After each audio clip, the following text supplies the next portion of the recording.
Well, hello, everybody. Welcome to the video store, or as we like Well, to call it, the DNN Cinema Vault. hello. And before we get into that, I have a bone to pick with you there, sir. What did I do this week? It's not what you did, it's what you're letting Timothy and the other raccoons do. You got to stop letting them watch movies with you. Timothy came up to me with just a pumpkin and a hole cut out of it. I'm getting kind of worried.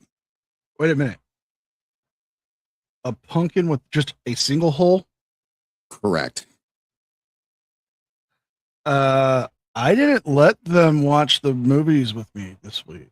I took those at home. I watched them online. Wait, what? Yeah, I caught up on all the stuff at home. I watched it all on streaming.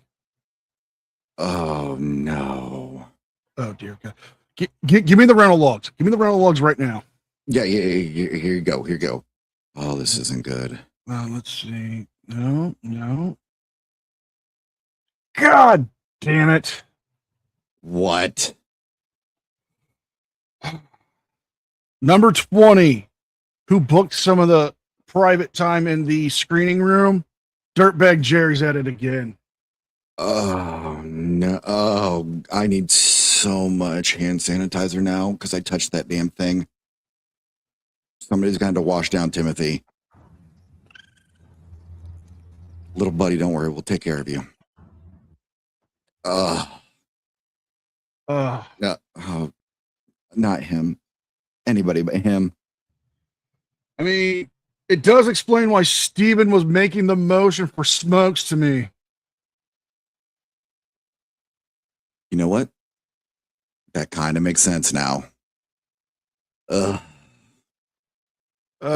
just not enough showers in the world now. Well, I know what'll make you feel better. Oh, what's that, my good sir? Talking about a bad movie. Well, some bad movies, and I don't know if you saw this from Mrs. Tom, but she's a Thorn virgin. Ooh, oh, we are going to learn you today. This is a very controversial series when it comes to the fans of the Halloween series. Yes. But before we get into it, I need to show the audience what I did today. Yes, you do. Because this is somewhat of an intervention, so... This is a safe space where we can talk about the horribleness that is the Thorn Trilogy. Yeah, I like the little angry growl from Timothy. The funny thing is, okay, you threw that in, made that everything, but the shirt I'm wearing in that, I actually have that as a hoodie. Oh, no shit. Yeah. So the picture I usually use for our thumbnails that you sent me. Yeah. Is what I use with that. And I use the AI tools. And I said, make an image, but it makes the video. And I'm just like, you know what? This is a happy accident. Oh, very, very happy accident. I love that. That cracks me up. I was looking at it, I'm like, wait a second. That's an actual video. When you sent it to me, I'm like, oh, that's so cool. All right. So there's some backstory we need to set up here. Yes, so, we do. 81, we get Halloween 2. And it's a good sequel. It's a great sequel. I love that sequel. Well, they essentially killed off Michael Myers. Correct. And then we get Season of the Witch. Which I like. I love that movie. It was supposed to take Halloween into a new thing. It's supposed to be like a anthology. Correct. At that point. Well,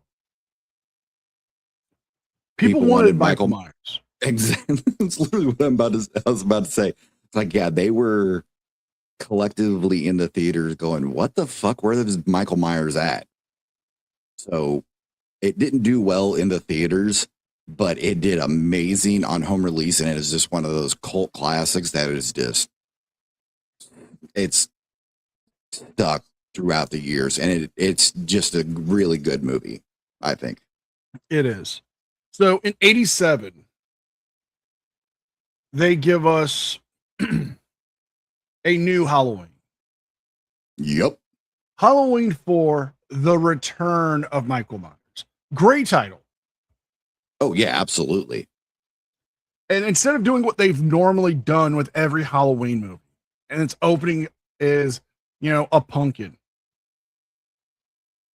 Yeah, they Hey, did thank you for this. being a member for 34 months. It's not Halloween without Michael Myers. Ers. Ers. Ers. Yeah, so that opening shot of it just going through Haddonfield and the surrounding area, it just makes it's supposed to show Halloween time, but you can feel the cold, you can feel the Midwestern to it. It is beautiful to me. Yeah, let me see if I can actually try to pull up some of the stills from it. Because Sure. it is really good. Yes. And the thing with this, between 3 and 4, it was in developmental hell. I mean, hell. Now, the rights were sold off to Mustafa Akkad, may he rest in peace. And so he had all the rights. John Carpenter sold all of his rights. Deborah Hill sold all his rights. Urban Yablans sold all his rights and shut down his company. So Trancas International and everything, it was now just through Akkad himself. And they literally went through, I want to say 20 different scripts trying to come up with what they can do, because in the end of 2, he's clearly dead and they didn't know what the hell to do. Oh yeah, this part is just, it's beautiful. Okay. So you turn the music off. You could probably. I did. I turned the music off. So okay. Like, this is like it just feels like a Halloween movie. Donald you don't may see, he rest in peace. You don't see what you normally see. You don't see the black background with the pumpkin. This just makes you feel like, what am I in? Am I in the Midwest? Is this a Michael Myers movie? Is this a slasher? Is this supposed to be a ghost story? Which I actually wish they would have done that original idea for the script, which was going to be a much more psychological. Oh, I can explain it to you I can explain it to everybody if you want me to really quick. Go ahead. So, Michael Myers in the movie that they originally pitched was more of a thought, an idea. Halloween was basically banned, and it culminates in some murders, and they're like, is this Michael Myers? Is this not? Is this somebody doing it and trying to be like Michael Myers? And the end of it actually ends in a drive-in movie theater with, I think it was like a 10-foot fucking tall Michael Myers, basically resurrected from all of the fear. It was fucking ludicrous, but I would have watched that. Oh, hell yeah. Now, the script that we did get, which is a good script still, but you could tell it's been rushed. Oh, 100%. And just wait till I get to the next one. Fuck. Yeah, I know about that one. But we get some new things. That's one where I'm going to bitch the most. I really don't have a bone to pick with 4. And a lot of the fans... I don't either. Oh, we're glitching?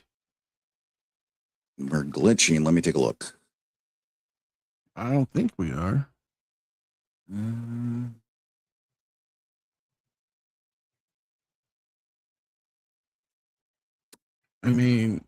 Yeah, it looks like I stalled a bit. Yeah, just the tiniest bit. I'm getting the rotation on my screen for. Yeah. I'm getting that too.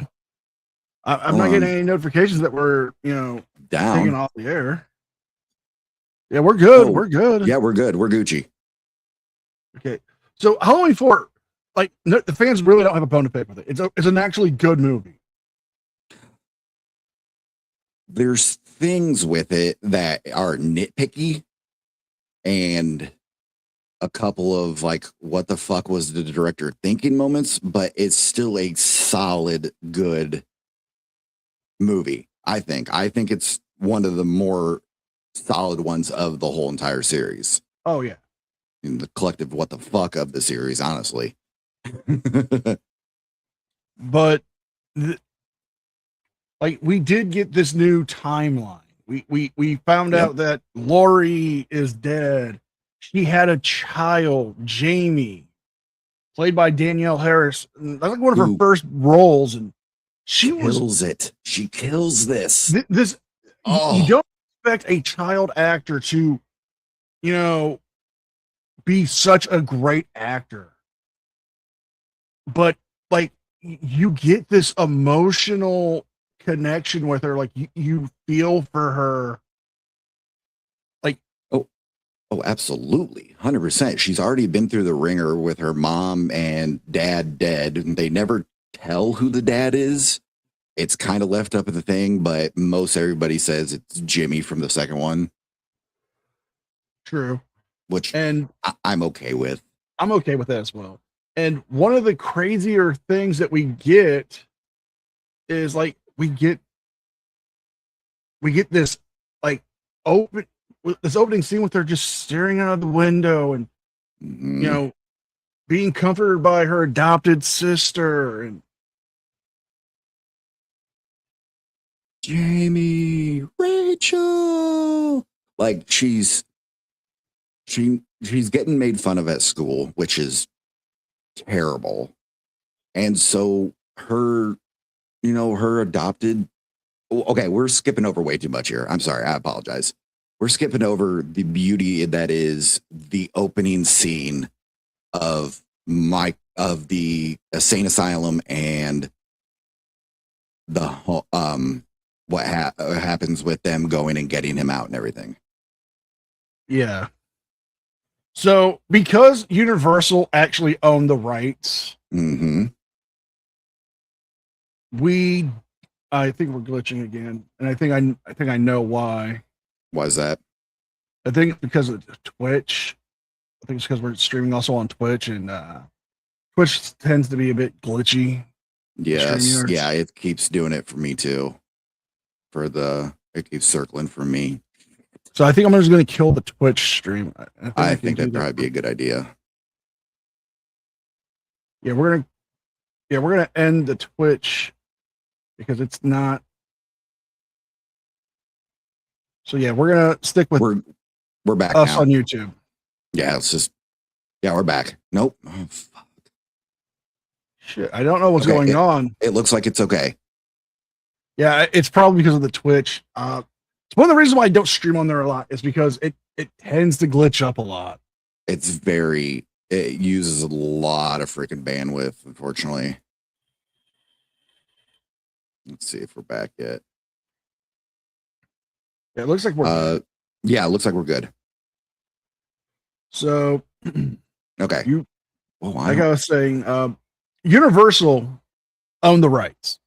So normally you get a movie like this, you get an opening. And the original idea for the original script was there was going to be a scene showing that Loomis got thrown out of the operating room during the explosion. Yep. Which would have been cool. Instead, it would have been cool, and it would have explained a lot that was going on. But because Universal owned the rights and Trinkets International didn't, and they couldn't use the footage, they go with the one man narrating to the transport team of the hospital that he escaped from. Oh, and that it has like the lowering down, going down there and going through like the mental hospital. And the guard has the great line where somebody comes out and like pops out to the bars and scares him. He's like, "Oh, Jesus." And the dude is like, "Jesus ain't got nothing to do with this place." It's like, oh, we are in, ladies and gentlemen. So Michael, since part 2, has been in a comatose state. Yeah. And then we get, Loomis not being there, we get this other doctor, and they're transporting him. And something that a lot of fans nitpick on, like the hardcores, is The like, thumb. like the thumb. So Fucking thumb. they're in the ambulance, they're transporting him, and they're like, "Is there any living relatives?" Yeah, niece in his hometown. And hearing Boom. that is what brings him back to life. You know, normally it's something a lot more. You know, with Nightmare on Elm Street 4, right? We You get mean the piss? that's a UTI from hell. Let's just be honest. Yes, that is. That dog just pissed fire. That dog's got a UTI. Sir, get your dog to a vet. Well, you know Okay. that. Did you notice what that dog's name is? Not to I know, run off on a Jason. tangent. Yeah. Okay. Cool. So we get that. Like Friday the 13th, part 6. We get Yep. Tommy Jarvis going to the grave of Jason, sticking a fence rod into him. Lightning strikes it, comes back. As zombie Child's Jason. Play. Child's Play 2. They take the doll back to the factory. They rebuild the doll. Comes back to life. Evil voodoo magic. All that makes sense. But Just yeah, saying, he's got a "Hey, he's got relative in niece." this hometown, and that's what does it. Oh, gotta get up and kill the bitch. What the fuck? And the thing is, it wasn't as bloody, but they made Dwight H. Little go back and shoot more gory stuff for it. True. Like originally, it was very not that. It was more akin to the first one, but they made him go back and do other things because that's what. I mean, it's been years and years after Halloween 2. Everybody loves the gore and all that. So they're like, please put more in there. And that's what we got. Definitely. And well, I know I'm going to have to do this. I'm going to have to. Yes, you are. Because we got to discuss the elephant in the room. Which part? Now, the joke that pissed off everybody. Oh, the Michael Myers pussy line? No. The Family Guy joke. The daughter is an oinker? No. Dude, there's a million of them in here. Which one you talking about? There was a joke made in a episode of Family Guy. Oh, the George P. Wilbur thing? Yes. Oh, I love that. I love that, though, because it's not even like a shade at George P. Wilbur. It just shows how much they love him as Michael Myers. I love it. It cracks me up. And I believe George P. Wilbur did a very damn good job. Although the mask. I'm gonna have to play it. Do it. You got to. You have to. Yes. So George P. Wilbur, stuntman, quiet because he's playing, Michael Myers. And then Family Guy does this.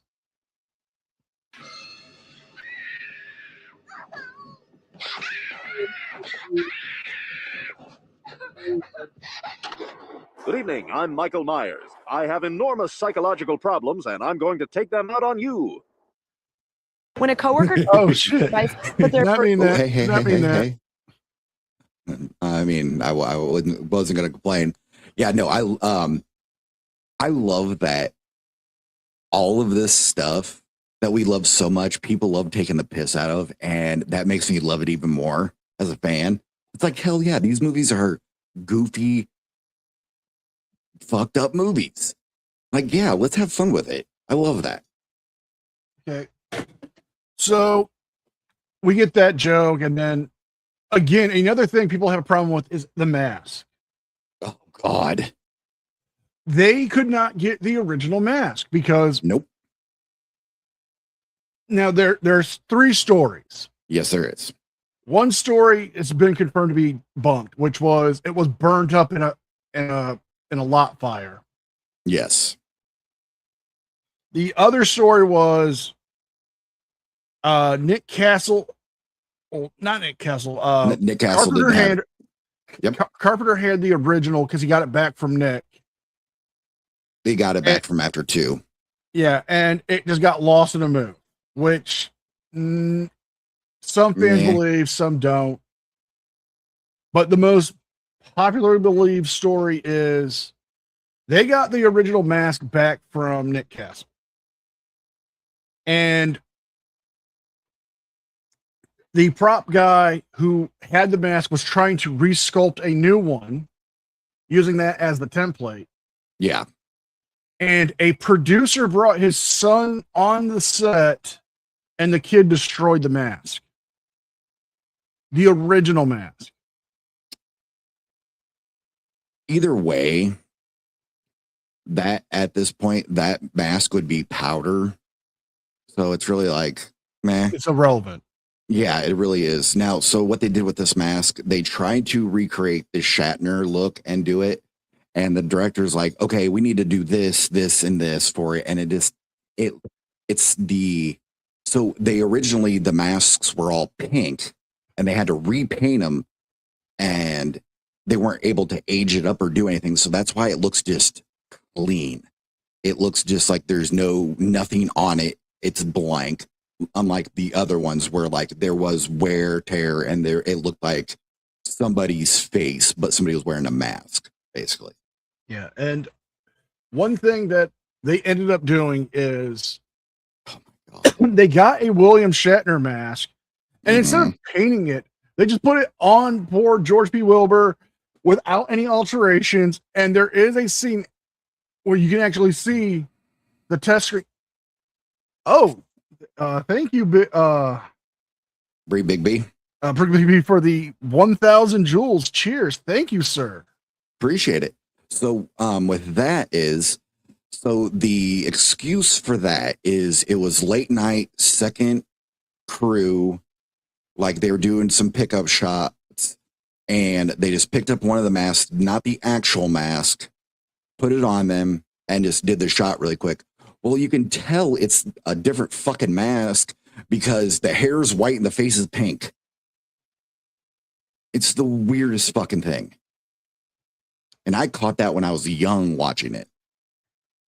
So if you've ever seen a Michael Myers mask on the shelves, they look weird. Mm-hmm. So they tried to make a custom mask is what they end up going with. And it's just so plain and so like expressionless, which you want that for the shape, but it's not, it's like too much. And another thing they did with poor George was they made him wear so much padding. Yep. That his moves are just like almost Frankenstein monster like. It's very stilted. Like there's some scenes where he looks like Michael Myers and he's doing like what we expect and seeing it, but there's some other times where you're just like, does he have a crick in his back? What the hell's going on here? So again, we're jumping ahead, but we kind of have to. Yeah, we're gonna jump around with all this. Trust me when I say this, I still love this movie, even if I nitpick the fuck out of it. I still love this movie. What sells the movie to me is the cast. 100%. Donald Pleasant coming back. Bo Starr as Sheriff Meeker. Danielle Harris, Ellie Cornell. Those two, the chemistry together. You root for feel the sibling bond. Mm-hmm. Like literally in the beginning, she says, like, well, I'm not really your sister, blah, blah, blah. And by the end of it, it's like, no, those two love each other and care about each other. Like, there's a great scene early in the movie where, you know, Ellie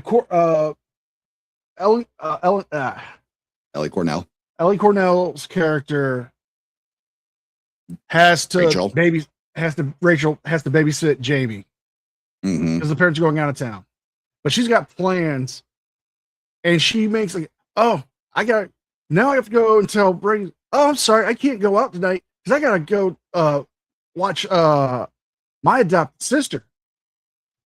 And then you just see it cut to Jamie, and she just says it with this heartbreaking delivery. I'm sorry you can't go out. If I wouldn't be here, you would be able to do it. And then just walks away. It's just so like you're just like, oh, like okay, that's sad. Not to mention, like, she is constantly getting picked on by all the kids in school because she's Everybody the niece knows. of the boogeyman. Yep. And That there's that girl can scream though. Holy crap. oh yeah. Oh. There's scenes she's in school and the kids are picking on her. You know, there's these 3 little bastards. I don't care they're children. They're No, little fuck those bastards kids. for what they did. No, fuck them. I hate those kids. Like, why didn't your mommy make you a costume? Oh, that's Well, because her mommy's dead. Jamie's mom's a mummy. Jamie is an orphan. It's always Halloween at her house. She's the niece of the boogeyman. And they're just picking on her, saying that Jamie's an orphan. I'm just like, if I was there, I'm like, somebody get me a fucking dodgeball right now. Right. Being Just one of these kids whack. quit. Sorry, kids, was playing dodgeball and that ball slipped. Hey, Lisa. Howdy, Lisa. Yeah, fuck those kids. Kids are little assholes. They were little bastards and they would deserve a dodgeball to the dome. Oh, 100%. Like just, I hope they fall down and all their candy spills out and they can't get it back. Fuck those kids. So Jamie finally goes out trick-or-treating and She goes to get her costume first there, my good sir. oh, that's true.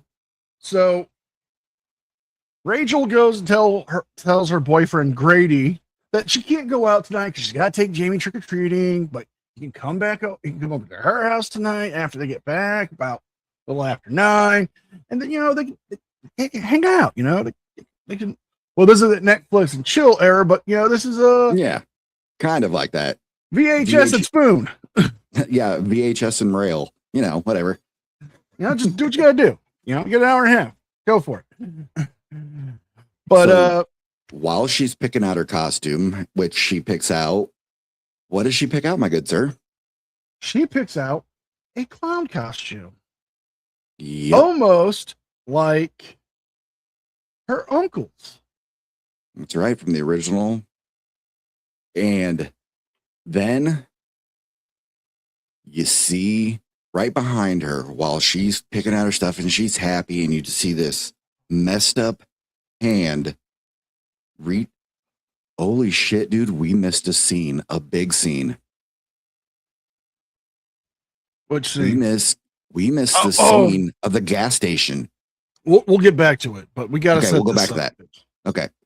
So all of a sudden, just kind of in the distance, you see this hand go down and grab this blank white mask, pulls it up, and just Jamie just has this feeling. She turns around, see it pulls on, and this time it's real, and she lets out this piercing scream that I had to turn down my television a lot when that happened because my animals thought somebody was fucking dying in my house. It's true. So, since we have to address this is when we first get Donald Pleasant, Oh, So Donald Pleasant goes and back his fucking to mate.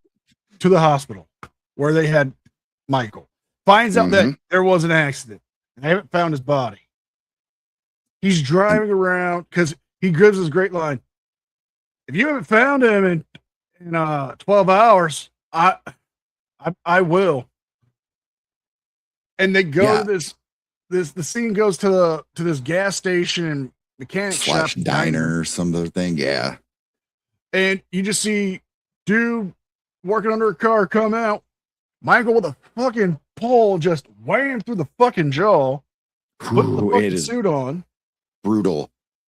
And while this is going on, you see, so it cuts back to Donald Pleasance, and he's going through, and he's like, "Hello, anybody here?" Trying the phone, but you see Michael in the background, and then all of a sudden he just kind of turns and it does this awesome pan to Michael with this fucking score that they have that is beautiful. And he's just like, "Hello, Michael. Michael, Keep- stop the violence. You want another victim? Take me. Just leave those people alone. Leave that town alone. And then, Explain you, what Michael's Michael. doing at this point. yeah, no shit. Just explain that, and then I'll come back to it. Then he says, damn you. And he pulls out the 9. Like this time, Dr. Loomis is packing heat and he unloads 3 or 4 shots. And then it cuts to a weird, like, So you would have saw Michael fall or move away, but he looks down. It's like, okay, whatever. So I can usually do this better. So Go for it. after he goes and says, God damn you, this happens. And so I pull out my gun.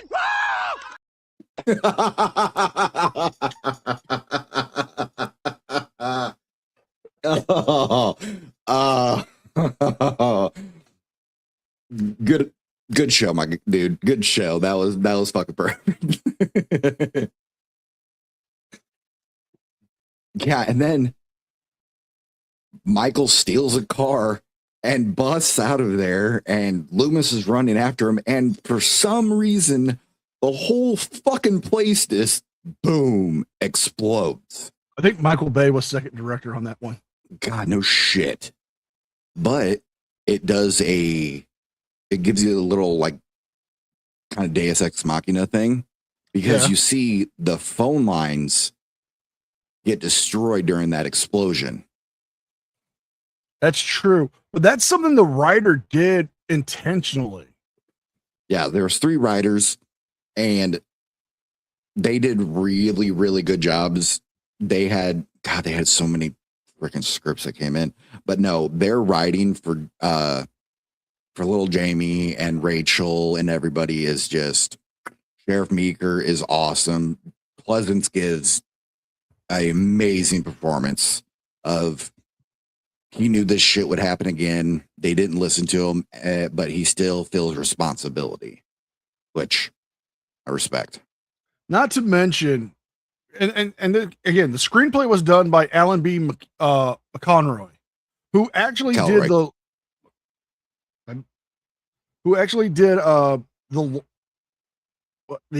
Wrong Turn series. That's right. And he did one a of the draft craziest- of it and it got written. They like added to it. That's right. Sorry, I was in my That's head. cool, man. Apologize. That's good. It's good, man. It happens. You talk about a good movie, you kind of overlap each other sometimes. Yeah. Sorry, go ahead. So what he wanted to do was he wanted to make it like an explanation of why it's going down. He didn't want the movie just to have just a movie's worth of killing without, why is somebody calling for help? Why aren't they stopping him? Well, that's the thing, is everything they do in this. So Michael leaves, he ends up tearing out the phone lines. Yep. When Causing the phone explosion lines happens. to be down. Yep. And then later, we'll get to that part, or when we would get to the part where the power knocks out, because I have something very fucking funny to say about that. All right. So Loomis's car is destroyed in this explosion. Yep. And they actually make it make sense because Michael also pulled out a power line, which hits the gas that's filling up the car that Loomis was driving.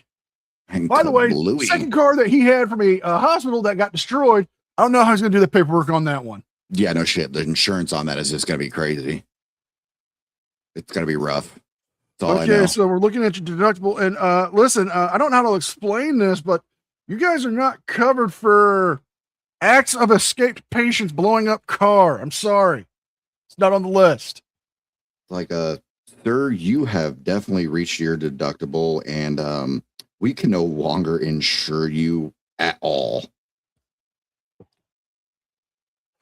Love it. Love it. All right. So then we get Loomis hitchhiking. Some kids stop off, pull a prank on him. Then we get this old fucking preacher that's literally could be somebody from a Stephen King movie. Yep. Carmen Philippi. Who is a Reverend great Jackson character actor. P. Sayer. Yep. Oh, he was in so many movies before he passed away. Like, he had a hell of a career. Great character actor. All right. So here's some of the movies he's been in. Carbon Copy, Boulevard Nights, The Wedding Singer, Alligator 2, My favorite alligator. Ice Pirates, The Boy Next Door. Mm-hmm. I mean, he's just a great character actor. You know, like the movies, he was even in Beetlejuice. Yep. He was the flat guy. Yeah. Like, And he's done go ahead. so much. Fun fact, and we'll get to what this means about what I'm going to say later, but NCR knows. They originally wanted him to come back to be the Man in Black. Oh, that would have been so awesome. I agree. So, Yeah, so they have a fun conversation and journey. you're hunting it, aren't you? That's right. I can tell you're hunting it. Just like seeing breasts in blue suede shoes. And throughout this whole thing, this conversation, everything, it's the first time where you see Loomis actually like crack a smile around all the morbid shit that's going on around him. It's like, that's good damn acting right there. So Reverend Sayer tells him, he's like, look, you're hunting damnation. And you can't kill damnation. Evil doesn't die like a man dies. It comes back. And they start sharing a bottle of whiskey. Yeah. God, I miss the fucking hates. Right? Where you just get picked up alongside the road and share a whiskey with somebody. There you go. It's Yeah. like those simpler times. It was So simpler times. we get to them trick-or-treating, and Michael is out in the town. And, well, he meets an electrician. Bucky. So this is the whole thing. This is one of the things I was gonna go on about. So it's literally this stupid chance meeting and Michael throwing this guy into it. He's like, hey, don't try any of that Halloween shit on me. Like, just talking shit to Michael. And Michael throws him into this electrical bank, cuts out power. But this is what I want to talk about. So back in the early days, 2000, when AOL had all those groups and everything, you had a ton of Halloween ones. You had like 72 miles to Haddonfield, Haddonfield Times, Halloween News. Yeah, yes. But there was one fan site dedicated to this guy on the screen, to Bucky. Literally, it says like, it was like, listen to Bucky's death, watch Bucky's death. They had GIFs of everything. They had a Bucky chat room. They had Bucky gear. I mean, it was the goofiest fucking thing, but it was so beloved by many that this like started like fandom. Damien, how the hell are you? I hope you're doing good. It's good to Yeah. see you, my little koala. Yeah. Are you gonna play a little bit of it, or? Yeah, I'm going to play some of it. I've got the sound muted, so hopefully we won't get popped yeah, we on should that. be. Yeah, we should But- be. I mean, you can see the issues with the mask. Yeah, And- it's very sterile. And the lighting is an issue too. Like the bright, direct lighting Mm-hmm. is a big thing. But then Oh, Bucky. I'm gonna jump ahead. Yeah. Oh, here we it's go. Right Nope. here. And yeet. And this knocks out all the power. So I love taking how out the is that symbol. substation. Like- taking out the substation is why the power is out, which makes more sense. It does. Now, there is like this great part of it. And Yeah. well, it gets to the next scene.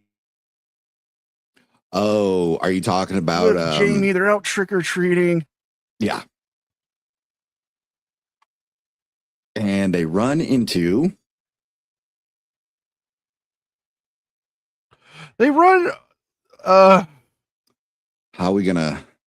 you want to play this one? I can set this up easily. Okay, go for it. So, as Jamie is with Rachel and they're doing their trick or treating, They go to a house they go to a house, Sheriff Meeker's house to be exact, and see his daughter, Kelly Meeker, played by Kathleen Kidmont, and I will just say it for both of us. Yes, Yes, most sir. definitely. Most Because definitely. I've actually got the scene pulled up. Of course you do. Well, no, it's her at the door. Yeah, I know you're not going to show the other scene. I mean, I could. I've done it. Mhm. I've done it on this channel before. Had to take That's moves fair. down afterwards, but Yeah. we get the most popular shirt and merch from This movie. this movie. So there's Greedy. What are you doing back there? Oh, Oh. shit. Son Okay. got caught. Cops Now- do it by the book. That shirt I wanted to get for a cop friend. He had a YouTube channel. He called himself Blue Bear. And I'm like, yo, when's his birthday? Yep. I I know wanted to Blue get Bear. him that shirt. He's like, Oh, that's so he's good. he's like, what? I heard you've been asking about my birthday. I'm like, what? I'm like, okay, I'm gonna just tell you. And I showed him the picture of the shirt. He's like, if you do that, I'm gonna make my wife wear it. Yes. Hell Oh. yes. Yeah, so as we learn, Grady, two-timing our lead Rachel. actress, Rachel, with Kathleen Kidmont. Fun fact, they actually went to the same high school together. And I mean, this is a This great is movie. way after. This It is was after way they after. find out. This is where they find out that, holy shit, Michael's back. He's killing, and he's killing a lot. Okay. So to lead up to this scene, Loomis gets to Anfield, goes to the sheriff, tells him, look, Michael Myers has escaped. And the sheriff does the most rational thing I have ever seen a cop do in a horror movie. He Grabs his gun believes and the say, "Let's dude go." telling him about the crazy man. Yep. He believes him right away because he's living in that town. He's like, oh shit. Okay, You how do were we right you were right the first two times. It's like, how do we not have a repeat of what happened last time? Okay, let's go. Me and you. Grabs a fucking shotgun, jumps in the car, and they go try to find him. Power Fucking love goes it. out. They put out a curfew. Group of rednecks go to a park, see a bush rustling, think it's Michael, end up blowing poor Ted Hollister away. Yep. But like, I love the world building in this. Like the town, like in the first two, like it was the first one is very isolated, you know, from shot to shot. You could kind of tell there's a town. The second one, it was mostly like that little downtown area and the hospital. This one opens up the fucking world, opens up the whole town. So So like we see more. And the I rednecks see agree. the stuff on the TV. The cops are taken out. So it's just rednecks, the sheriff, one other deputy, one outside, and this gaggle of fucking rednecks. So then Loomis and Meeker go back to the sheriff's department And Michael has gone sick house on every fucking cop in there. Like, Yep. it is nothing more than just Limbs. mayhem. Just limbs. Like, there's literally a dude's arm just hanging there. Don't know how the fuck he did that, but it's just hanging there. So, Oh, I'm trying to pull it up. yeah. And I'll kind of keep exposing mine. So the power goes out. Loomis and Sheriff Meeker find Jamie and Rachel. Like, they are immediately on that. Like, we need to find them. Finds them and take them to the sheriff's house where Grady and Kelly Meeker are kind of mid-coitus. Yeah, well, they were about to get coitused until Eddie came home and it was a bit of a block. But no, this is them coming back to the police station, and this is what one man did. One man destroys the entire police station, destroys the phone systems, destroys their computers. And like, I know it's a movie, but like, I worked in a sheriff's office. Like, this would never fucking happen. I know it wouldn't fucking happen, but yeah, like literally just where's that arm dude's fucking rip arm? off. Like, how the fuck do you do that? I mean, seriously. No, it's and like the performances are just top notch. Like, in the first two, the cops just basically let Loomis chew the scenery around and didn't really react to it. But Bo Starr, who plays Meeker, like literally is going toe to toe with him with the speeches, and they're just giving each other its all, and it shows amazingly in this movie. One of the best parts of this movie is just the back and forth between Loomis and Meeker, because Yeah. you believe it's like, okay, like Loomis has seen some shit with this kid. Yeah. And then you have Sheriff Meeker's like, okay, I do not want to repeat. I know what happened last time this guy was here. And that I like that because the first two movies, the cops were all kind of like, yeah, what the fuck ever, blah, blah, blah, blah. And he had to hold a cop at gunpoint just to get him to believe him and take him to the fucking hospital. Now the cops are like, yeah, fuck this. Let's roll. What you need? What you need? You need a National Guard? All right, let's call the National Guard. Let's call state police. Let's get the Voltron. Let's call Scooby Doo gang. Let's get who we need. Let's get the boys from Supernatural. We got this. Let's call John Wick. Where's the Baba Yaga? That's right. So we're gonna have to jump ahead here. So yeah, Michael makes his way to Meeker's house as Meeker and Loomis are out trying to get a way to contact the state police. Yeah. Michael just goes fucking murder happy, stabs, Sheriff Meeker's daughter with a fucking shotgun. Yep. Killed the deputy in the basement. Just, he's sitting in a rocking chair, stands up after she finds the dead sheriff and just shotgun through the tummy into the wall. Like a great kill. Great kill. Right. And then, so while that's happening, Jamie and Rachel are running up the stairs, and Grady's right there with a shotgun.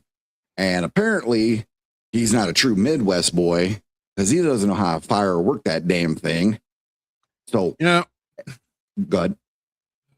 I don't own a gun. I've never fired a shotgun, but I'm fairly certain you have. Yes, I have. And seeing as that was a pump action, it's slug or shell in this case. Shell. His was a double barrel. Shell, cock, point, shoot. Problem. Grady's was a double barrel, so it's even easier to use. Oh, Jesus Christ. Yeah. He literally was fumbling with it while Michael was slowly walking up the fucking stairs. And I mean, slowly walking up the fucking stairs. And this is the first time somebody actually takes Michael on, like basically tries to take him on hand to hand and starts punching the fuck out of Michael. And Michael just grabs him by the fucking head, lifts him up, and your head. I'm Oh. crushing your head. just the sound it makes is just, yeah. Yeah. So Rachel gets Jamie out of the house. She's trying to get out. She falls off. We think she's done for. Mm-hmm. Jamie runs, gets found by Loomis. They go to the school. Fun fact about that scene where she's running and screaming. People thought that was fucking real and were calling 911. No, folks, it's a movie. Yeah, They're shooting like a movie. literally the cops came up and like, no, they're shooting a movie. Like, because her scream was so freaking loud. It was like blocks away. Freaking people are like, wait, what the fuck's going on? Yeah, so they go to the fucking school and the scene happens. Where So it's Loomis and Jamie. Michael shows up out of nowhere with the fucked up mask and yeets Loomis through a fucking glass door. But Rachel shows up and blasts him with CO2. What's up? I found the scene. I'm going to bring up the scene Okay, of Loomis good. and this, and I'm going to pause Just it. watch this. It is. Fuck's sakes. So they're in the school, and of course, this is a school in America. No, See that shit? nobody gets hurt. Yeah, nobody gets school in America. Nobody gets hurt. Just So literally. that was a test shot that got put into the actual movie. So we see Michael with the blonde hair yeeting poor Donald Pleasance. Obviously, it wasn't Donald Pleasance because he was way too old to take those type of hits. True.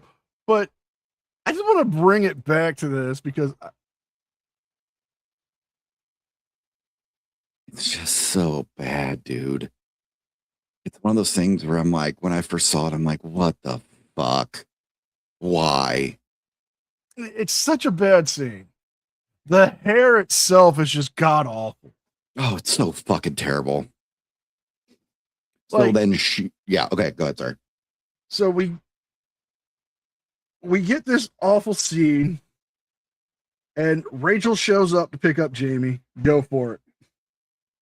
So she sprays him with a CO2 canister, which somehow fucking stops him. I don't know how. They run out of the school, and lo and behold, who shows up? Rednecks. That's right, my people show up. Rednecks show up, and they put Jamie and Rachel in the car, and they're like, okay, we're getting the hell out of here. We're getting out of town. I actually got Screw that this. scene too. So, Do you really? Yes, so as we're talking about, it, we can actually watch it. So exactly. the contrary of rednecks show up. This is why the Midwest will survive a horror film. And we got fuck rednecks and good old boys. yes. You like they say the South will survive, so will the Midwest because of rednecks, sir. Rednecks survived the death of Dale, learn how we can deal with anything. So you got the contrary of rednecks over there. All of them look at 'em. Different types of guns. Yep. One man got the shotgun. One homie got the hunting rifle with the scope. I'm gonna take that long shot. Another one looks like he's got the lever action rifle as well. I like that Yeah. kind. So And we need a rednecks versus zombie movie. Damien, that movie would be over so fucking quick. see, we got the one thing. Oh God, No. this Like we got the one thing in this country that like there's a I'm gonna have to do this. I'm gonna have to find it. Like you know Ginger Billy. yes. He's done rednecks dealing with horror films. Yep. And then there's another guy who's done like a whole series of it. I mean, it's funny. Do you think we could crowdfund and make a rednecks versus zombie movie? I mean, I we think could that'd be- try. I mean, that'd be fucking fun. Because I originally wanted to go to film school, so I learned a lot about that shit. So they get in the truck. Well, I'm assuming you're trying to find something. Yeah. Okay, I got you. So the rednecks crowd them up into one truck. They got like 3 or 4 rednecks in the back, one of them driving, Jamie and Rachel in the truck, and they're like, okay, we need to get the hell out of town. We got to call somebody. Hopefully the state police will be here soon. Let's just get the hell out of here. So Yeah. while they're driving, and let me know when you want me to stop, sir, because I can keep going. No, keep going, man. Oh, so they're driving along, and then all of a sudden they're doing probably like 50 miles per hour. All of a sudden you see the hand come up in the back of the truck, and who it is? Michael fucking Myers somehow got a hold of the truck, got underneath it or something, or grabbed onto the freaking hitch, something. Let's be Pulls honest. himself- Cape fear. Yeah. That's a better movie. Pulls himself up and starts like just tossing the fucking rednecks off and just killing all of them.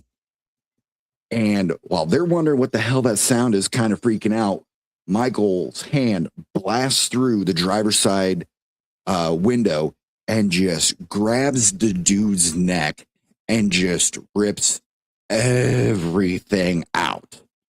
And it is gory. Yeah. My God. So this is what I found. It's from Okay. It's from this comedian. It's why Southerners aren't in horror films. And this is actually ties in perfectly to what we're talking about. Oh, 100%. So there's our redneck just watching his TV. There's Michael. Just No. Hey, I'm out of here. I'm out of here.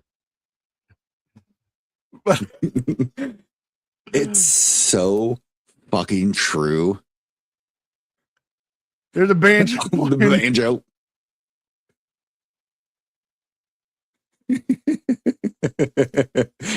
Yeah, have a good one. Nice beard. Like they did a bunch of these. Oh And yeah, I think they did like 4. No, we they did have like 7 of them. Oh, did they really? Yeah. Can we have a love or a romance series, maybe a Twilight review? Come at me, bro. We could do a 50 Shades. Okay. Oh, Now look no. at this. I love that. I love that part. Hold on. I gotta We're stop watching watching goofy movies. spooky movies before my nap. Hold on. He's not breathing.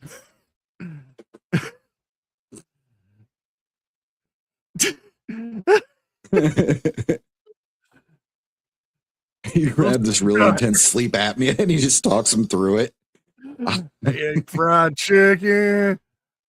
Fried taters, sweet tea. Actually, that sounds really fucking good right now. Incorporate some salads in there. Nice little milk screen. Then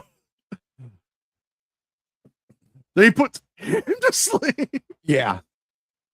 Huh? What's going on? And we got the cow. It's literally spoon. us. It's The us. spoon.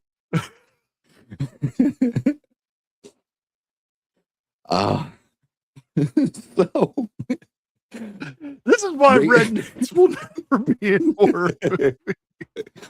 dude, I'm telling you, like if I ever had a shitload of money, we would fucking do that. We would make that just a series like the fan films out there. Like there's one out there that's super popular. It's called Never Hike Alone and Never Hike in the Snow. Yeah. I would love to do something like that. So Rachel pushes the guy out of the truck because, well, fuck it, he's dead already. She takes a hold of the truck. She slams on the brakes because Michael's trying to get a hold of him, launches his ass over the top of it.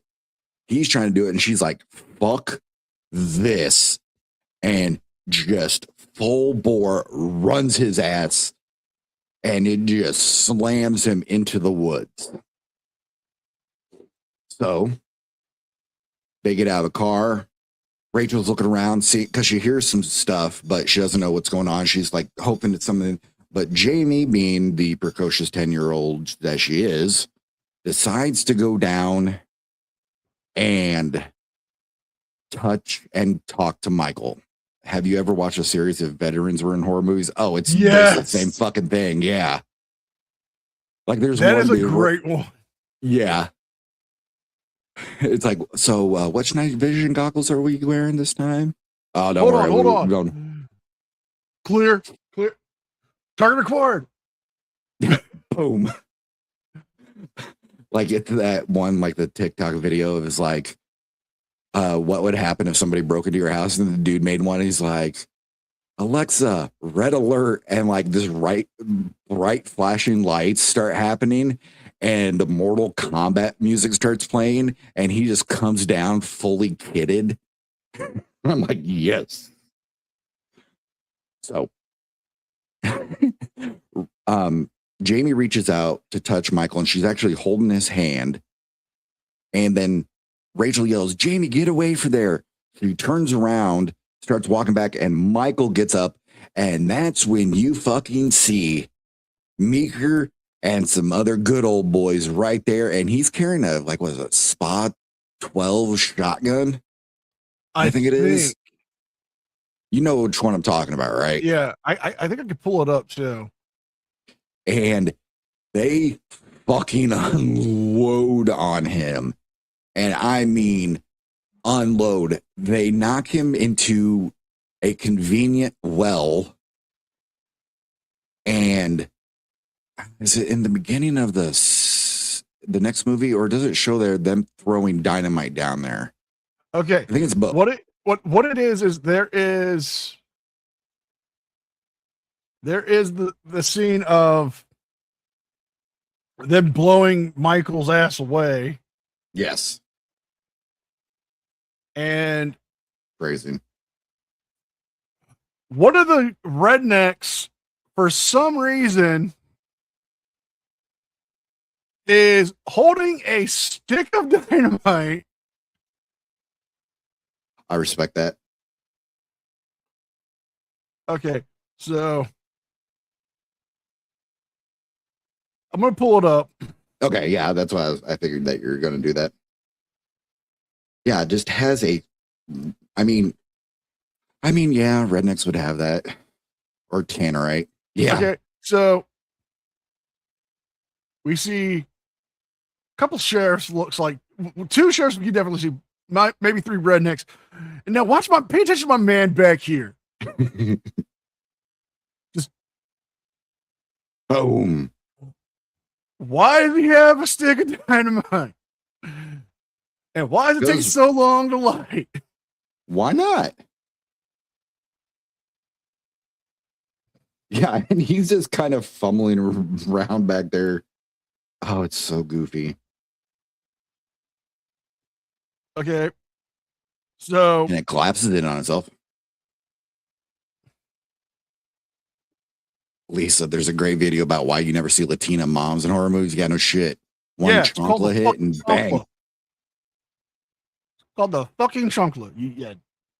You really want to fuck with that? Nope, not me.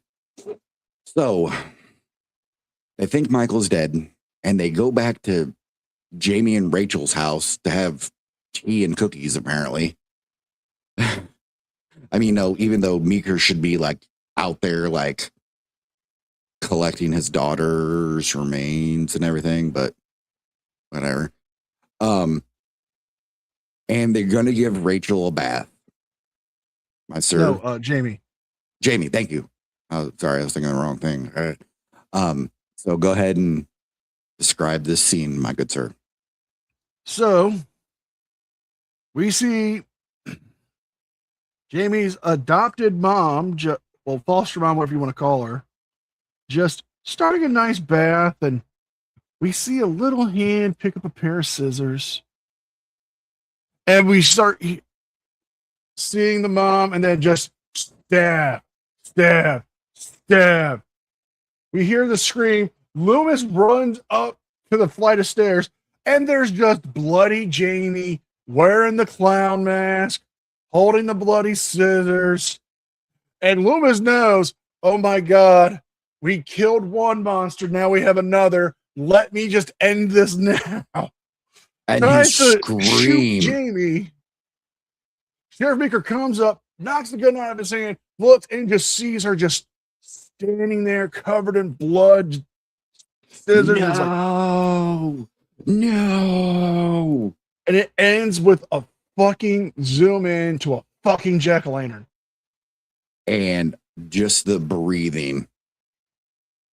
Oh, thank you for the jewels, Mrs. Tom. We appreciate you. Thank you. Yeah, and just the breathing from Jamie. And then it ends. Now, this movie was very well received, by the way. Very, very well received. And because, well, Mustafa Cod likes money, which I understand. I like money. You like money. I love money. I Hey, do too. Jamie. Hey, Jenny. Jenny, how the fuck are you? You're not late to the party. You're here when you're You just here. got into you missed the good part that people would love. Now you're getting ready to get to the schlock. You're about to get to the worst fucking movie of the series. Worst two. Yeah. I don't know, sir. That's this dealer's choice. Halloween fucking ends. Okay, for the Thorn Trilogy, the next one is the worst one. To me, this is my personal opinion. Now we're getting into, ladies and gentlemen, Halloween 5, The Revenge of Michael Myers. And the only reason why they called it Return, Revenge, and Curse is because of the Pink Panther. Yep. Because they sure as shit didn't have any idea what the fuck they were doing to continue the story. Now, some background on this one. So they were shopping around a bunch of people to do the next one, and it was literally a very, very small turnaround time. Like the next year. Yeah, it was literally next year they wanted it out. So they went back, as they always do, to ask John Carpenter and Deborah Hill if they want to be involved with it. They're like, no, but Deborah Hill pointed out a filmmaker named Dominique Othenard Gerard. Fuck this guy. A French director whose basically only knowledge of American teenagers comes from Happy Days, apparently. Because we'll get into that in a bit. But he made a movie that Deborah Hill really liked, and there was a script out there that Mustafa loved, everybody loved. This prick walked in there, took the script, threw it away, said it's trash, and him and his partner are going to redo it. And that's how we got Halloween 5. Not to mention, we had a Screenwriters Guild strike going on. Yep. They literally had to get the script done in a week. Like a literal week. It was fucking crazy. Well, they originally had the guy who did the novelizations for 1, 2, and 3 write the script, and apparently the script was amazing. Like, it dealt with more, it didn't have the stuff it has in it now. It dealt more with, like, it had Jamie Rachel in it, but it dealt more with, like, the psychology behind everything and didn't know if Jamie was actually going to be a killer or not. Which was good. And then, yeah, exactly. So 5 opens up with a return to the shootout scene from the ending of 4, where the rednecks have been replaced with cops. Yeah. We don't see the collapsing of the well, which would have been a perfect sign off for Michael. No, we see them blow him into the well. Yep. Then he comes out of it. Well, he's crawling his way out as a cop drops the lit stick of dynamite down there. He flows down the river, gets found by a hermit, and for like a year is in a coma. Yeah, and this is where the director, producers, and Mustafa Akkad had some shit between each other because originally they shot the whole scene, bless you, and it was of Dr. Death, this skinny, pale, skeleton-looking dude, basically putting a curse, using voodoo, putting a curse on Michael Myers. And that's how he gets the Thorn tattoo. And the one they put out, it's literally just some old dude in a shanty. With a parrot. Somehow Michael has, and he has the tattoo now. So Jamie is in a children's psychiatric hospital where she is going completely mute, just like her uncle. And just like her uncle, apparently she's a dyad in the force or whatever crap they called it in the sequels. Because she is telepathically bonded to him. So she sees what he sees, witnesses who he kills, pillages who he pillages, and has this nightmare, screams, nurse comes in, and all she does is write on a tablet, he's coming. Yep. Who's coming? And then this, to me, is one of the biggest missteps that this movie fucking took, was taking away her voice. I thought, like, because she just eventually gets it back out of fucking nowhere. So I was like, her and Rachel, the talk and how much she grew to the actor, like her making her mute like that, I thought hampered her, but she still did a very damn good performance with it. You know, it's kind of like Linnea Quigley in Savage Streets, where she plays a deaf character. And again, and she talks about this in Search of Darkness 1.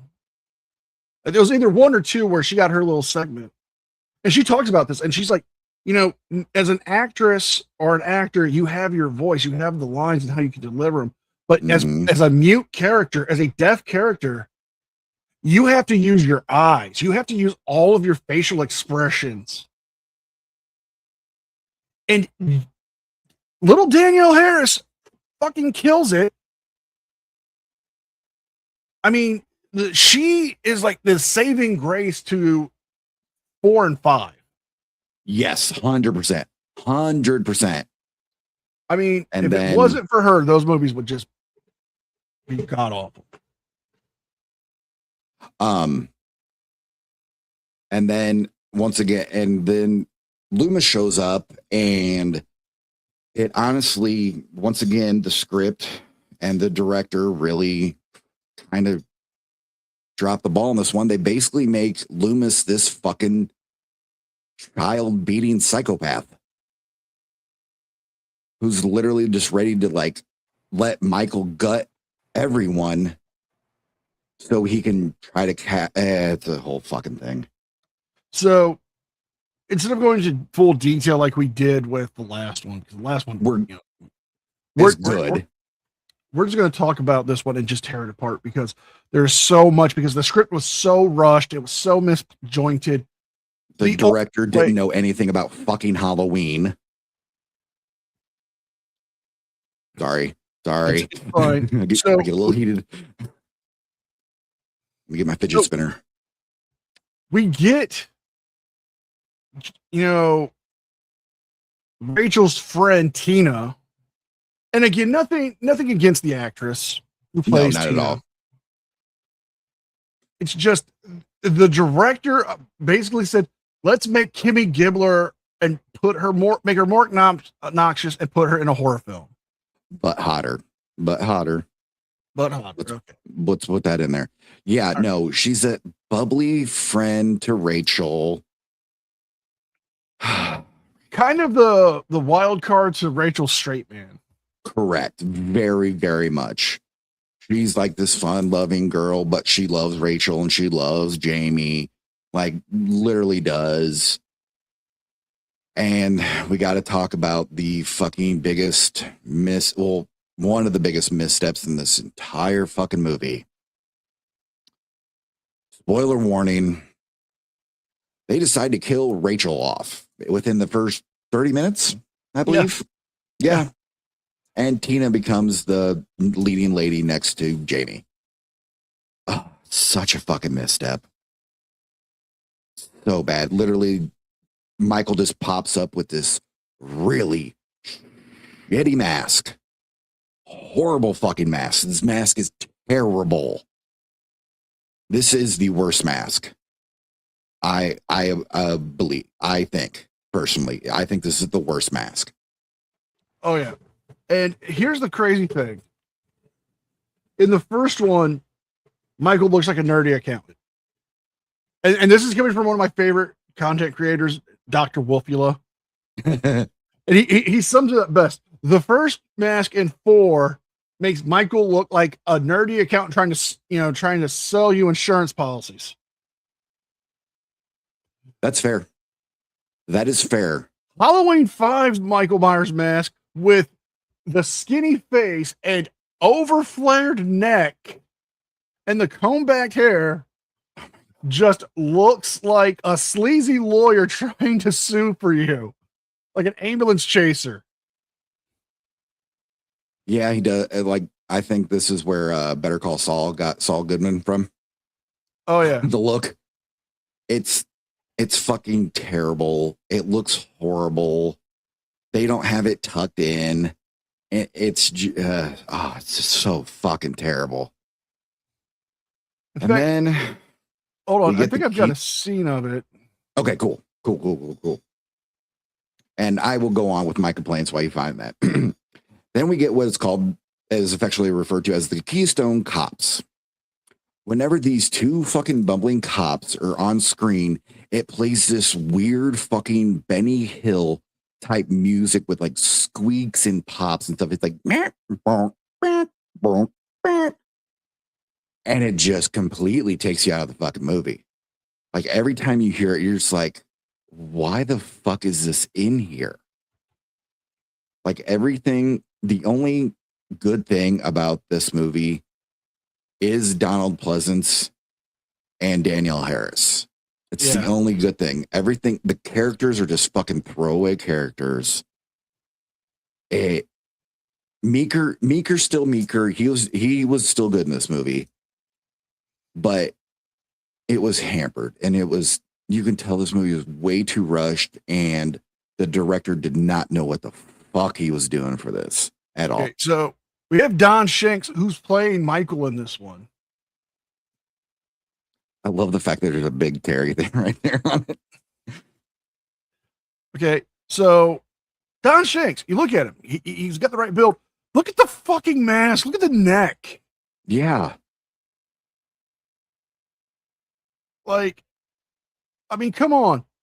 The hair is combed back. It's too long. The face is too thin. It doesn't even fit him right. I mean, look at it. It looks like he's trying to like I'm gonna sue for you guys. I'm gonna sue you guys. Fuck you guys. Like, yeah, the hair is too perfect. Like, look, the hair is too long. The nose is too thin. The lips are way too thin. The ears like don't seem to blend in. And then you look at the neck. The neck is just way too frilled out. The outfit doesn't fit him right. It's really fucking bad. Literally the overview of this whole movie is Jamie's mute, Loomis is insane, Rachel's fucking dead, Tina's there. This all ends up, all the friends die, Tina dies, her Jamie's little friend fucking dies. Billy, who had a stutter. Oh no, he doesn't die. No, he's dead. Are you sure? Mm-hmm. I saw him jump out of the way. No, he gets hit by the car. Like, that's his body getting yeeted off the car. Yeah. No, they confirmed that he dead. And it ends up in probably the biggest fucking misstep of this whole thing. The director decided to take what was loved by the fans and just fucking shit on everything and redo the Myers house completely to a gothic fucking mansion. Yeah, to a gothic mansion where Loomis sets up some Rube Goldberg fucking traps for Michael. I mean, it's fucking terrible, dude. Like, if you're going to watch the movies, watch it just for like Jamie and Loomis and Meeker. And just because I'm that type of completionist, I have to fucking watch it. But what are your thoughts, sir? It's the house is one of the most iconic things about the movies. Yep. Was it 1428 Lampkin Lane? What is this, Home Alone Halloween? Yeah, pretty fucking much, Damien. Sorry, go ahead. I apologize. So the house being transformed from a basic house to a fucking mansion is one of the craziest fucking things. It's almost like the Addams fucking family lived there. Yeah. Or the Munsters. Or the Munsters, yeah. That's okay. Fair. So we get to this scene of Loomis, talking to Michael, and he's trying. He literally is trying to convince him, hey, just let them go. Take me. Let's end this. And it's like, dude, that doesn't fit the character you've been all this whole entire fucking movie. Okay, you know what? Because we're gonna speed through this. Yeah, I know. Okay, go ahead. We're gonna just talk over. Yeah, we can talk over the scene. Okay. So Loomis is yelling, I have her, come get the girl, and then it's all over. You just end this now. Let's go. He's using the poor girl as bait. Yeah. I have to call this out beforehand. No, you can keep playing it. I can say this really quick. I just want to pause it. That way we get a little more of a break. Oh, okay. Yeah, no, there's a scene where she escapes, goes upstairs to try to hides in a fucking coffin. Michael comes up, is about to stab her. She goes, Uncle, and he stops. She goes, let me see your face. He pulls off the fucking mask and a tear comes down his fucking face. And again, when I saw that, I was fucking done. And again, to quote Dr. Wolfula, and we see him crying, and he starts crying like a fucking woman. Again, this is Doc Wolfula. This is not me. This is his words, not mine. But yeah, it is one of the craziest fucking things. Like, we've just basically saw a fucking robot just go human. Yeah. It's like the director of this movie is like, hey, you know what I'm going to do? You know that beloved movie that's loved by millions and millions and the series is just loved by millions and millions? I'm going to shit all over them. Yeah. So he basically uses her as bait when he could have just probably stood back there and Michael and spring the Scooby-Doo trap. Exactly. A giant cargo net of chains. Okay. We know he has a real gun, but he pulled out the Trent gun. So while this is going on, we kind of missed something in the background of this whole movie. There's been shots of some dude getting off a bus, walking around in black cowboy boots. Keep the that in mind. Mysterious man in black. Man in black. Yeah, keep that in mind.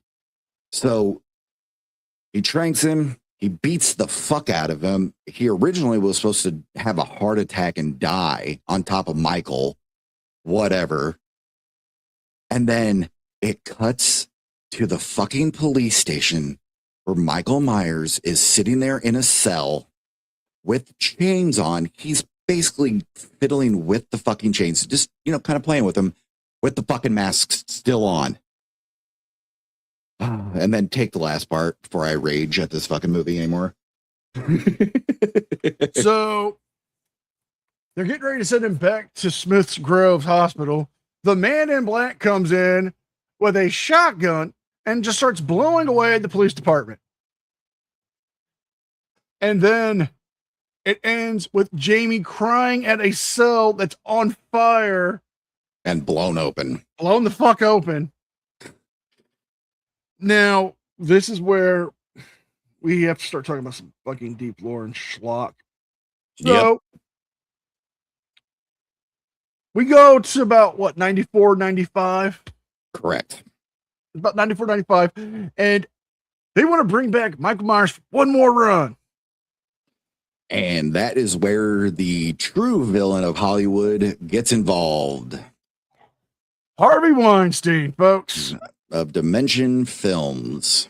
That's right. They get a hold of the rights. Because John Carpenter and Deborah Hill tried to buy the rights back, but Mustafa Akkad went to Harvey Weinstein and they paid for the rights. You can tell where this is going. So they go through a bunch of drafts trying to figure it out because, well, Harvey Weinstein is a fucking monster and has to have his hand in everything. And we get the collective, okay, this is better than 5, but also the collective, what the fuck is this? Of Halloween, The Curse of Michael Myers, which has one of the better masks, I believe.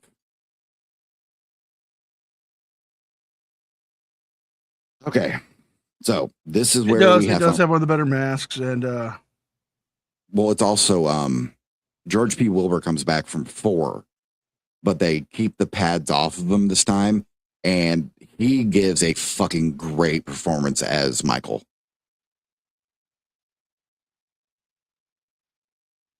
Yeah, and they actually had 2 actors. One actor was tall and lanky, but they didn't like that. So they brought George P. Wilbur back, put a little bit more padding on him, but not as much as they did in the 4th one. Good God.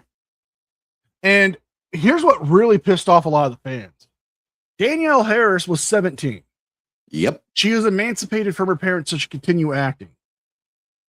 She emancipated herself for this fucking movie. All right. They only wanted to pay her $1,000 per scale. So it's like, okay. Yep.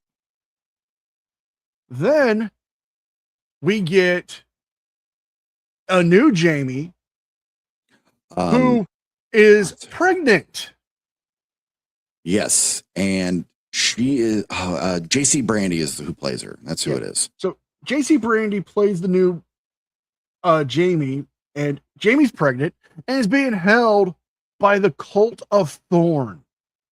And now this is where it's going to get fucking complicated because there are 2 cuts of this movie.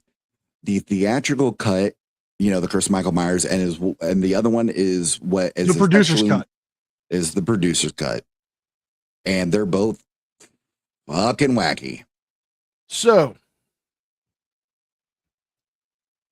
what we then get is Dr. Loomis, played for the very last time by Donald Pleasance because his health was failing him.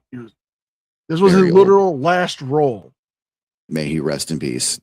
Fucking legend. Then we get the return of a classic character from the first movie. Kind of. Sort of. Kind of. Kind of. Stephen, well, No, it's Paul Stephen Rudd. there it is. Well, Uh, he's one of the new characters. Paul Stephen Rudd, as we all know as Paul Rudd, stars as Tommy Doyle, the character who survived the first one. I thought you were talking about Dr. Wynn from the first one. I no. forgot you were talking about Tommy. Talk about Tommy Doyle, which, by the way, this was Paul Rudd's first movie. Mm-hmm. And if you didn't know any better, you wouldn't think he was a good actor or acted before. Like, not even like a high school play. He plays crazy in this very well. I wouldn't there's say that. Well, there's a low bubbling insanity that he plays throughout this that I kind of dig. Well, we have him, Yeah, we do. and we have a new character. Yes, Mary- who? Are you talking about Cara Strode? Yes, Kira Strode or Cara Strode, whatever you want to call her, the adopted cousin of Laurie Strode. Laurie Strode was technically her adopted cousin. Yeah, it's fucking convoluted, people. That's all you need to realize when this whole fucking thing is. It's so convoluted, and the poor writer had to jam all this shit into this script. Daniel Franz,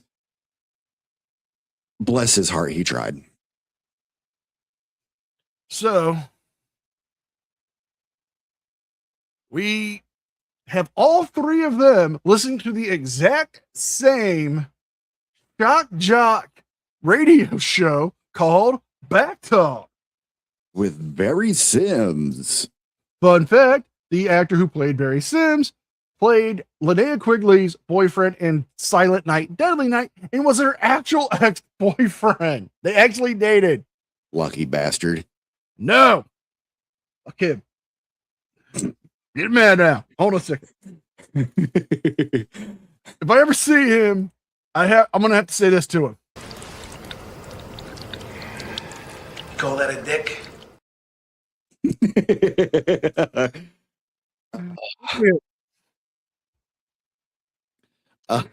We get this god awful radio show, and they're talking about Michael Myers. And we brought up Jenny being pregnant, right? Yep. And the cult having her, keeping her. Well, Gives birth. she gives birth, and they take the baby and they start doing this little ritual thing. But a nurse has a change of heart, grabs the baby, gives it to her, helps her escape, but yet mid-escape tells her to keep running and stands in the middle of a fucking open hallway. Hello? Well, Michael just picks her up and puts her on the convenient wall spike that every fucking secret cult headquarters has. Well, of course. I mean, it's all about the decor.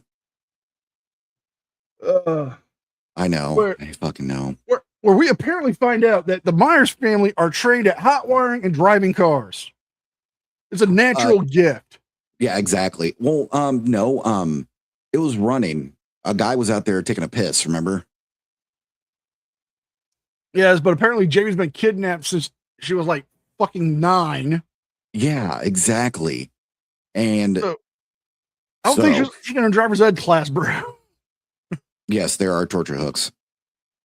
And this is where the deviation from the producer's cut and the theatrical cut, because we kind of get some insight on who is Jamie's baby daddy. Well, we find that out later on. But oh yeah, there's later on. Slight hinting. Oh no, there's a full scene. No. Going through it in my head because they have the scene in the end where they have the ritual. Yeah, but that doesn't the first one doesn't reveal who the father is. Yeah, okay. You're correct. So Michael finds Jamie after she's hid her baby. After she called the radio station. After she's called the radio station, was asking for Dr. Loomis. hoping that he's listening to some fucking shock jock. Yeah, some random fucking thing. This dude's in his 80s writing his memoirs. Yeah, he's going to listen to some fucking Howard Stern wannabe. Michael grabs her, pushes her through a wheat thresher, Yep. and then turns it on. Well, in the Oh. producer's cut, he just simply pushes her Feather. onto it. But yet she somehow survives. Yeah. I don't know if you've ever seen a tractor with a fucking wheat thresher on there. You ain't fucking surviving that. It's as long as my fucking arm, and it's a spiral drill. Just That, like, think of like, bush cutters or whatever, you know, you just turn it on. It has like the circulating fucking things on it going back and forth. Think of that, but huge. the length of my fucking arm. Yep. All right. Take your arm, point it out to the side.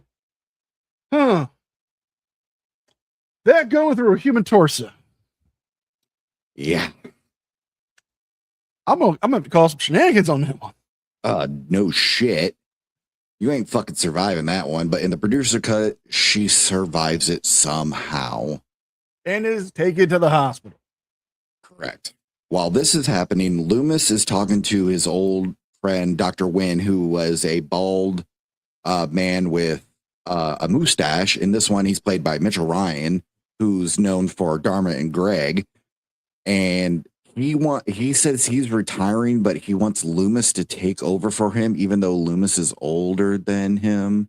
What the fuck ever.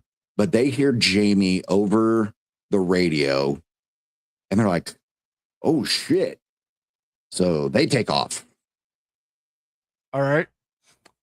Meanwhile, Paul Rudd, listening to the same thing, is obsessed with Michael Myers at this point because he's been fucked up by dealing with him in the first movie. Mm-hmm. Then, wait a minute, I hear a baby crying and I hear a bus terminal. I'm going to go to the first bus terminal I find, hope the baby's there, get some kind of clue. Finds the baby in a fucking supply cabinet. Yeah. Apparently nobody's fucking heard this baby cry at all. Whatever. So he had Now, Paul Rudd, Ant-Man himself, is in charge of a child. who he named Steven Yep. after himself. Nah, Dolores, Oh, you're good. now, at the same time as Paul Rudd and Donald Pleasance is listening to this shock jock, Kira Strode is listening to this same shock jock, dealing with some disturbing drawings from her son. And Danny is in his room sleeping. And the man in black appears in the corner holding a fucking knife, telling him, kill for him. Kill for me, Danny. Kill for me. Fun fact, fucking Saban, the company that owns the Power Rangers, paid $1 million to get their product put in the fucking movie. Saban is smart people, dude. You know how much of a Power Ranger nerd I am. We can go over that one of these days. That'll be a fucking extra long one. Yeah. So, we now... And no offense to this kid, but he's no Daniel Harris. He really sucks in this fucking movie. And this movie just sucks in general because originally the movie was going to be a lot more Loomis. It was going to be a lot more like the first one. Yep. But because the producers screened a bunch of teenage boys, literally 15 to 16-year-olds, who can't literally go watch the movie. Yeah. It was the stupidest fucking They wanted Oh, Jesus Christ. less Loomis, more Michael killing people, more nudity, and better music. So the classic music that we got changed to guitar riffs, sudden jump cuts like a 90s MTV rock video. with knife sounds like choo choo choo. It's fucking crazy. All right. And oh, god damn it. So this was like one of the first ones I've fully seen, so I have a love for this movie, but also this movie is so fucking terrible. Yeah, no, Harvey Weinstein was a notorious pig when it came to this movie. Like, he said the main actress herself needed to lose like 10, 20 fucking pounds just being a fucking pig. Anyways, that's besides the point. Sorry. That's way besides the point. Apologize. It's fine. So then what do we get? Well, we get the producer's cut, Jamie in the hospital, where the man in black shows up, puts a pillow over her face, and just puts a fucking, what can only be described as the largest 9mm you could buy on the open market without a fucking military background check. No shit. And just huge. In the hospital. I think it like that's one of the biggest fuck yous to the fans I've ever seen. Like everybody loved this character, and in the original script, she was supposed to come back at the end to help and save them. And it's just like, nah, fuck you guys. God damn. Oh my god. Go ahead. Let's power this because we're almost done. Yes, we are. All right. So we then get Michael on a murder spree, but not really. Loomis and Paul Tommy Doyle. Tommy Doyle just, okay, I've got Jamie's baby. We got to find out what Michael's trying to get the baby. What's going on here? Well, while this is going on, a subplot of trying to bring back Halloween to Haddonfield is going on. Yeah, which is kind of weird because you still see people trick-or-treating even though there's a fucking ban. Oh, yeah. So you want me to, I can power through this in like 3 minutes if you want me to. No, I got this. I was about to say, I can fucking give them the, go for it, my dude. You got this. All right. Old man bitch session in progress. With the dick out, dude. You got this. All right. So during this subplot, Kara's brother and his girlfriend, who both are in high school, and yet the girlfriend is living in a fucking halfway house. Yeah.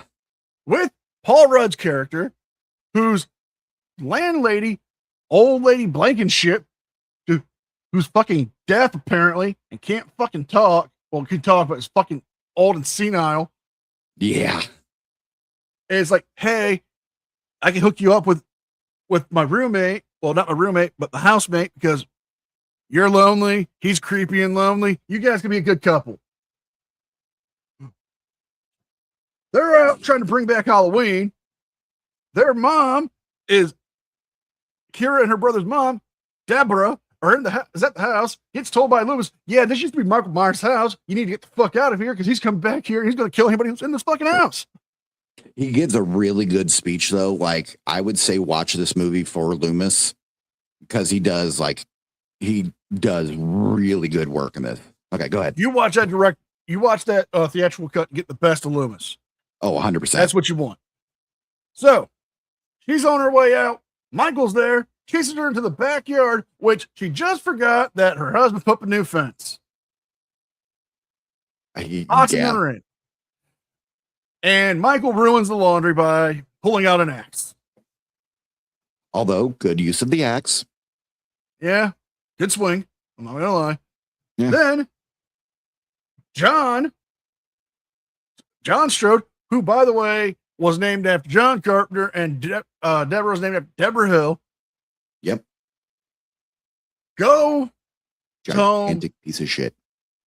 He gets what he gets. goes home. Turns Yeah, he out does. there's the laundry room in the basement's flooding, and there's bloody sheets in the washing machine.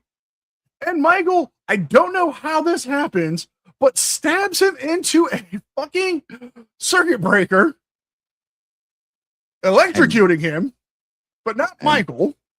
Nope, not at all. Apparently, evil cannot conduct fucking electricity, Well, yeah. And, causing his head to explode. and I mean explode. Like, have you ever seen Scanners? Yeah, that type of explode. Like all the bone and viscera should have been implanted in fucking Michael's mask and his body. That type of explode. Okay, so Barry Gordon shows up looking like the Man in Black. Turns out, no, it's him just wearing some heart-shaped boxers and a trench coat and a hat. Like If anybody wanted a stereotypical peeping Tom or neighborhood park flasher, you got him right there. Yeah, that's perfect, actually. Michael comes back from the house to the park, kills him. They go back to the brother and the girlfriend go back to the house. Michael somehow gets back there, bangs. Harvey Weinstein wanted to see her naked, so she negotiated her contract where it's going to be very few people on set. You only get to see it from the side. So side boob only. Side boob only. Respectable side boob. Fair enough. Then, as Tommy is there with Mrs. Blankenship and little Steven. Yep.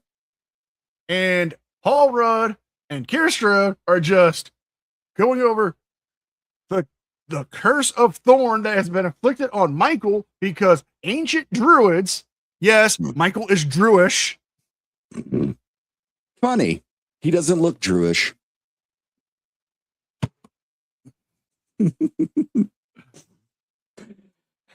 God, so we get through this. He has this interactive computer program and he takes it through. The Thorn constellation shows up, and whenever that shows up, Michael shows up because he must kill every single member of his family to save the whole entire tribe. Yeah, this is the reasoning behind Michael Myers. Well, Kira goes downstairs with the baby, and Dr. Wynn is sitting on the couch dressed as the Man in Black, holding Tommy, just like, hey, I'm going to turn your kid into the next killer, and I'm going to kill that baby first. As Mrs. Blankenship pulls out a fucking knife, and it turns out, yeah, she's a part of the cult too. The whole fucking town is ran by a secret cult, apparently. Yeah, apparently. How do we know this? Because we're going to jump ahead through a lot of this crap. Yes, we are. We are. The Because ritual scene of them chasing, the cult members who are dressed in their cult uniforms, looking like the fucking masters from Manos, the Hands of Fate. Ooh, He jumps good out of a window. reference. They grab her if she jumps out of a window, ties her to a fucking stone slab, and has her dressed like a character out of Midsummer. And this is where you find out. And flower wreath around her head. And this is where you find out it is actually under the Haddonfield Psychiatric Hospital where Michael was as a young boy. So apparently this cult, I don't know how they got all the fucking money, decided to run a cult underneath a fucking psychiatric hospital. Right. Torturing inmates and then doing weird experiments. You know, as one does. As one does. Then we get to the craziest part. Oh, for fuck's sake. So in the producer's cut, they do this ritual, try to do this ritual with Danny and the baby. And that's where it kind of is let out that Michael Myers himself is the father of the baby. That's right. And that's why it was cut from the original movie, because everybody fucking hated that. No, it was still in there in the original too. The one we have. It's The not said in theatrical there. and the producer's cut both have the reveal, but it's different in each one. I think the theatrical was, they didn't say it out loud. Yes, they did. It was, really? Kira says, she says it verbatim. Don't kill the baby, Michael. You know who the father is. You know who that baby is. It's your baby. That's only in the producer's cut, dude. No, that's in the theatrical. Really, I need to rewatch that because I don't remember that. Yeah, no, it's fucking gross, stupid, and everybody fucking hates it. So, You think he kept the mask on during that? well, no, there's two theories now. And this is where people get into the fucking fist fights in the fandom. Yeah. Like literal fist fights have happened over this. Yeah, there was a con, and a fist fight went down because of this fucking conversation. So either Michael went the old-fashioned route on his teenage niece.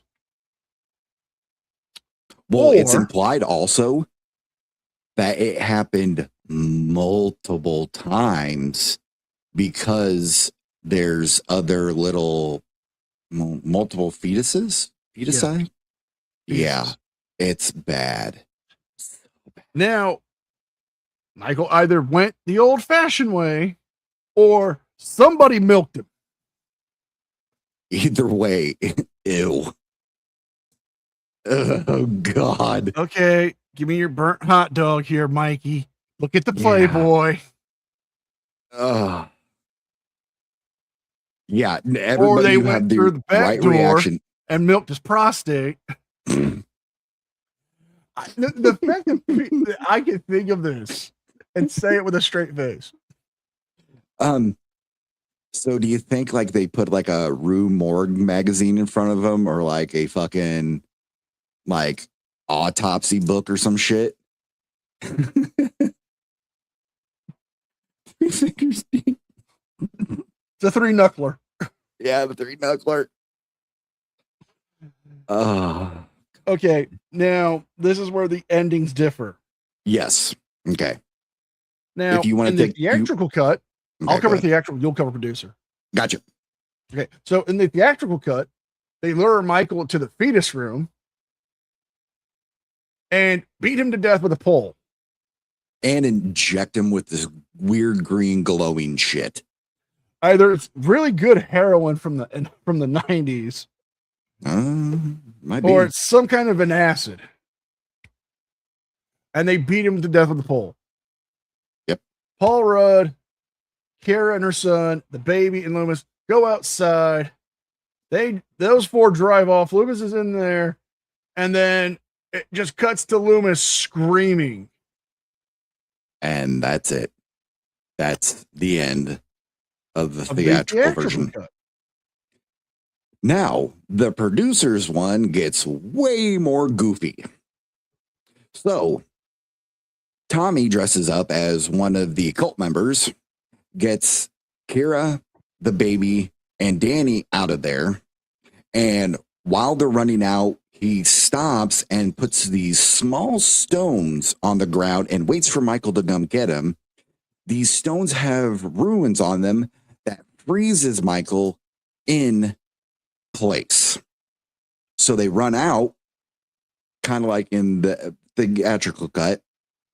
Loomis goes back in to find Michael laying on the ground, takes the mask off, and it's Dr. Wynn. And Dr. Wynn grabs him and it says, "It's your game now, Loomis," while holding Loomis's arm, and the fucking thorn tattoo is burned on Loomis's arm, and Loomis is screaming in pain, bloody murder, whatever the fuck it is. And then it cuts to Michael walking away. Dressed as the man in black. Yeah, dressed as the man in black. The fucking end. Good God. Now, years later, after Halloween H2O, there was 3 comics released from the defunct comic company Chaos Comics, best known Yes. for Lady Death and Evil Ernie. And these 3 comics tells what happened. And it turns out the following. The first issue, we learn about what happened to Michael while he was at Smith's Grove as a child. Turns out he was off with other kids there and killed Loomis's love interest, which Yep. would kind of make Loomis a little more hesitant to keep the kid in the fucking psych ward.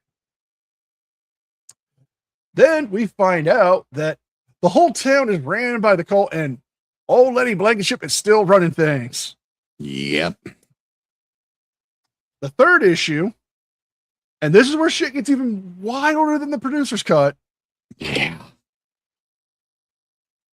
The cult had Tommy committed and framed for a murder and arson where they were going to dispatch of him. He breaks out, runs into Lindsay Lawless, the girl from the first movie who was his friend. Yep.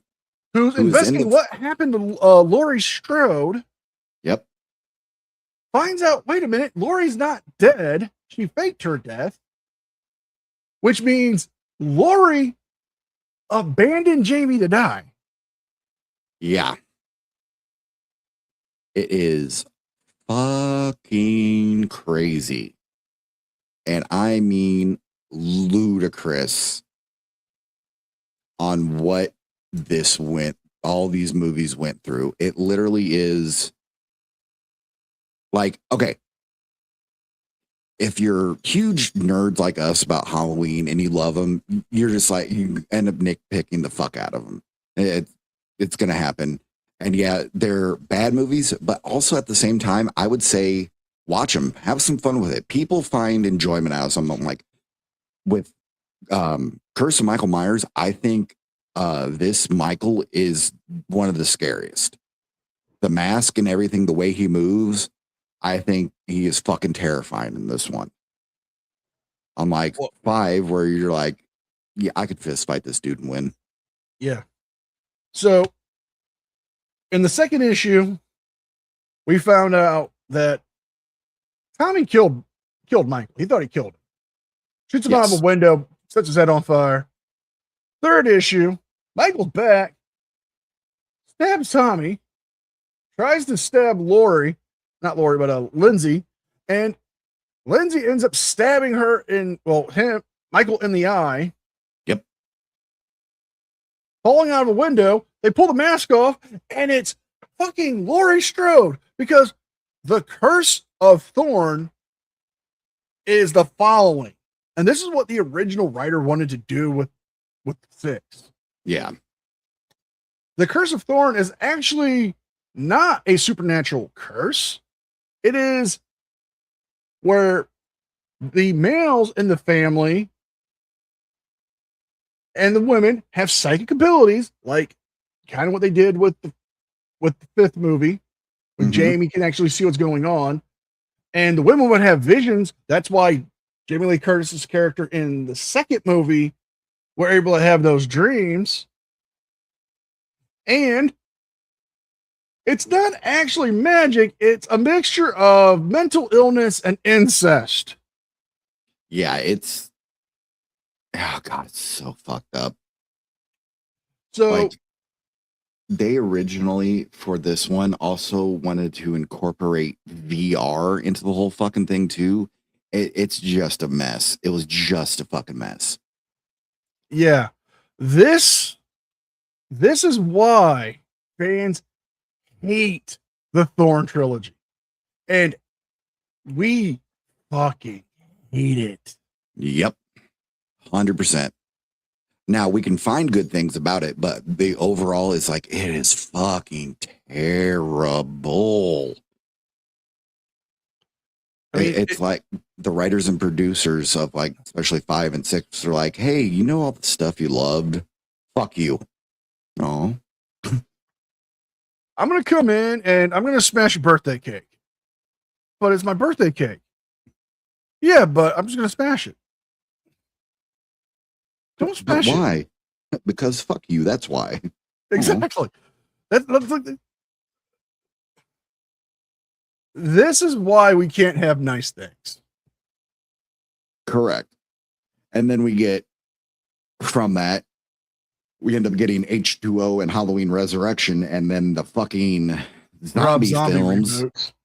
Good God. And that's a whole another down the line thing. Jesus Christ. All right. I think it's time to close up shop here, sir. What do you think? I think it's time for us to close up and get a drink and have a sit down with Timothy and them. Yeah, we need to do that because I saw him eyeballing the Hellraiser stuff and I got bad feelings about that. I was wondering why I was looking at my puzzle box. Yeah, he was ironing some nails too, and fuck that. Well, guys, if you want to come check out DJ during the week when he's shit talking some of our favorite frauditors and our favorite delusional individuals, really, check him out at the DJ Dark Lantern channel. If you want to see him talk about movies, check him out on Last Chance Reviews. And don't forget, everybody, to please keep supporting my man over here, NCR. I cannot say but nothing but nice things. The raccoons keep trying to sell me a Captain Picard mask turned inside out. I keep telling them it's not the same.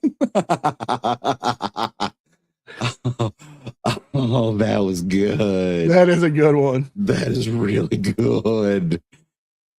Oh, damn it, you. Yeah, but please continue to show some love and support to my man over here, NCR. Can't thank him enough. Love everything you do, brother. I love your stuff, man. You're good too, man. You're when you talk about movies, you're on point. When we're doing the movie day during the day on Rumble, you're killing it in the comment section. Yeah, I can kind of get away with saying some stuff over there. Yeah, they let us have a lot more. Holy shit. And you're going after auditors and soft suds. I mean, you are just you're tearing into the manlet, man. You're gonna make him cry. Good. I know. I hope they all cry. As I love. I'm gonna let you know a little secret. We actually capture the tears of the frauditors and softsuds, distill it down to just pure salt, and that's what we use for the popcorn. Oh yeah, that's why the popcorn is so good, ladies and gentlemen. Damien, we will talk about that some other time. Oh God. Oh God. And to quote our favorite movie host, until next time, unpleasant dreams.